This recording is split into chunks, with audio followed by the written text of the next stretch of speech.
o'clock right now. We started a little while ago. We really can't start before noonish, just because by the time we get all our chores and everything done, it's already 12 o'clock. So yeah, that's why we always are working in the afternoons on the crops, and then the mornings and the evenings are chore time. So now I don't know where he wants to start. He said the far corner, but I don't think he has it opened up. So I may wait for him. Yeah. I don't know what he wants to do, because I can't go through there. So I'm talking to myself, which is normal, right? It's normal for me. I'm coming. So he's giving me the hand signals. A lot of you guys think that we need CBs in our trucks and tractors and things. And yeah, that would be handy. But, I mean, we text each other. Well, Kevin don't, because he never carries a phone with him. He just motions. But the rest of us all text each other if we need something. But usually we just go by hand signals and we communicate that way. We don't have any issues with that. So, and I think if we had the CBs, Mackenzie totally would take advantage of that. She would be on those things all the time. I know it. Anyway, what are we doing? I'm not understanding what I'm doing. I don't get this. What does he want? Oh, are we going to turn around?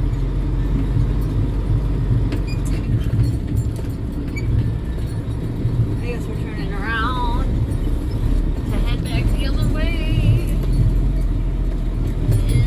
And I don't know if I can turn here. Yes, I can. Okay, good. Hallelujah. Whoop, there's Mackenzie. There she is. She's the speedy one. So, this is my first load. This is the corn we're doing. And it's dusty because it's so dry out. I'm in the high gear.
Hey, Santa's riding with me for a little bit.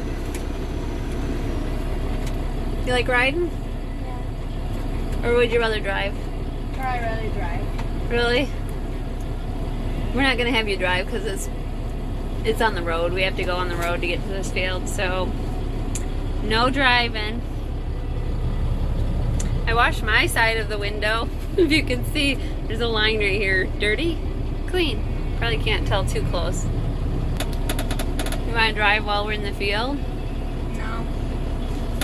Okay. At least I offered. I got work to do. I know. What are you going to do when you get home? Disc. Disc? Yeah. So Or power wash. What do you want to do? Dad said the power wash first. Oh, so you got to power wash first, which means cleaning in the parlor, That's not so fun. It's like the worst job. And then he's gonna disc the field that we took corn off of. The field that I drove in, Yeah, that I got a disc like 3 times a year. 3 times a year. We're gonna plant cover crop in it, so you gotta disc it up. This is a tough one. So Sandra's leaned out the window to get some corn. So let's look at the leaf. Let me see if I can stop a second. It's more tar spot, really. It's not You see that? dry. That's tar spot right here. All these black dots, that's tar spot. Pretty much all of our fields are affected by tar spot to some degree. It's not bad. We've seen some fields that were pretty much, the tar spot pretty much kills the plant, so it affects its yield. You want to get closer again? And hold on. Hopefully not fall out this time. I'll go slower. I thought I stopped the truck. Yeah, tar spot is like a fungus that grows on the corn. I think tar spot's been around here for maybe 4 or 5 years. We started noticing it, and now it's everywhere. So, or here in Michigan, Question. in our area. Is he full? Do you have a question? Question. What? What creates tar spot? Tar spot is like a fungus, I believe. I'd have to do a little bit of research on it because I don't know a lot about it. I just know that they're creating forms of corn that can tolerate it. They also have sprays that you can spray over your corn, and that will. It can't really stop it or kill it, but it just kind of deters it from taking over on your plants. So I don't think it really. It doesn't like get rid of it. It just kind of keeps it at bay.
our heavier ground, because in a few days they're talking lots of rain for us, which we're so dry that I'm pretty sure the rain will just soak right into the ground. But seeing that it is our heavier ground, we want to make sure that we get the corn off of there before we have to mud it off, because we definitely don't want to mud it off.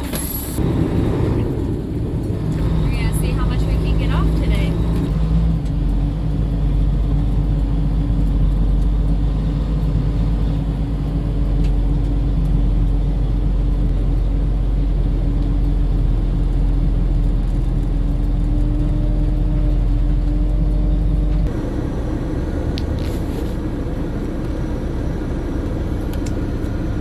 The field that we're working on today is going to be greener, meaning that the whole corn stalk is greener. There's going to be more moisture in it, and which is another reason that we're working on this field, because yesterday what we worked on was a little bit dry, so we're going to put a layer of green on top of what we worked on yesterday.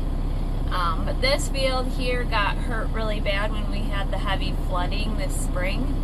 So the corn is all over the place. There's corn that's really tall and looks great, and then there's corn that's really short and looks terrible. But, I mean, it doesn't look terrible, it's just short. It has a nice ear, but it's short because it got stunted due to all the water that we had this spring. And you'll probably see that in the drone footage. And then yesterday, the drone footage that was taken, you can see the dry spots in that field. There was some lower spots that dipped down, and those were really dry because for the last probably 2 months, we've been super dry, and we haven't had any amount of precipitation. So with that dries up the corn faster. So you can see that in the not today's field so much, but yesterday's field definitely. It's funny how too much rain or not enough rain plays such a role in the yield of crops. What I'm sitting in now, I don't know if you can see this. This is the sorghum that we took off. That yielded really well a few videos ago. I can probably put a link up here. Anyways, it is growing back, even though we planted clover in here. We haven't had any rain for that clover seed to do anything. I have some time, I'll bring you outside and show you. Maybe I can see the clover seed and see if it's even done anything. Most likely not, because we haven't had any amount of moisture since we've planted that, which was at least a week ago. So you can see all the rows of sorghum coming right up. That will all die once it freezes. It cannot handle a cold temperature at all, but you can see this is the track of where the grain drill was. So I don't know how deep he planted that, and the seed was so small that the likeliness of me finding it is gonna be hard. It's gonna be hard to see it, I think.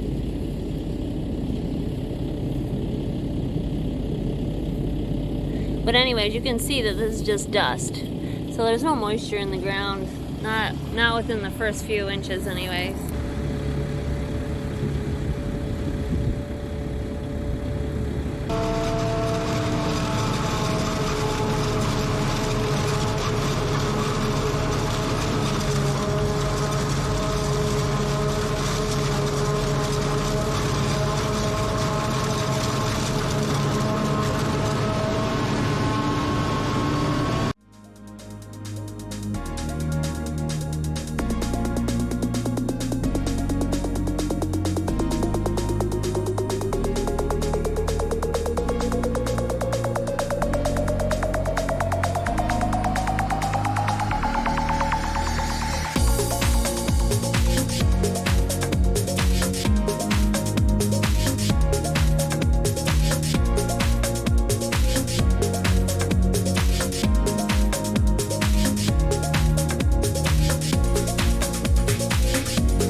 we're rolling right along.